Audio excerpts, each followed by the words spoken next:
are the only ones that I care about. And those people, when I look at myself in the mirror, I'm proud of what they say.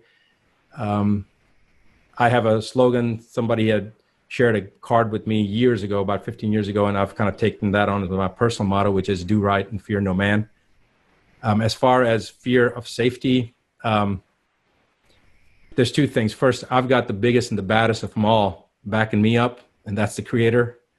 I made a promise to the Creator that when my son was vaccine injured, and he's a world-ranked martial artist, he's going to be playing at the World Championship in poker in Las Vegas this year. He's just turned 21. He's on the chancellor's list every semester. He's going to graduate magna cum laude. He's a remarkable young man. Both of my sons are phenomenal. All three of my kids are.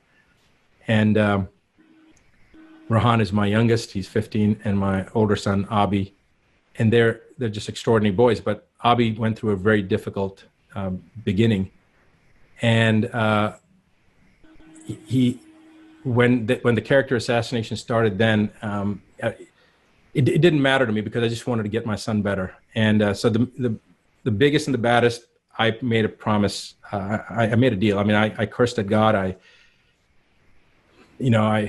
lost faith in the Creator, and I finally made a deal with him. And I said, I'll give you my arm, I'll give you my leg, I'll give you whatever. Just give me back my son. And the deal was, if he gave me back my son, I would never stop doing his work. And I'm just keeping up my end of the bargain, Brian. That's all I'm doing. And when people give me these accolades, I appreciate it, but everything belongs to the Creator. I'm humbled by their words, but giving me credit for that is kind of like giving somebody credit for breathing. I don't know any other way of being. I just know I have to make sure that I fulfill my end of the bargain.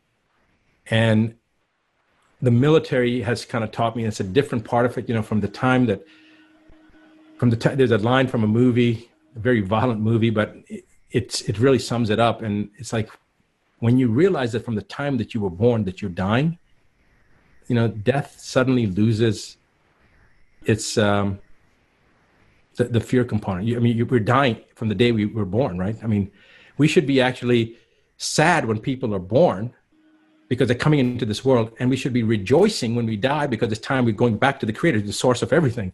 And so if you think about it from that perspective, it's inevitable we're all going to die.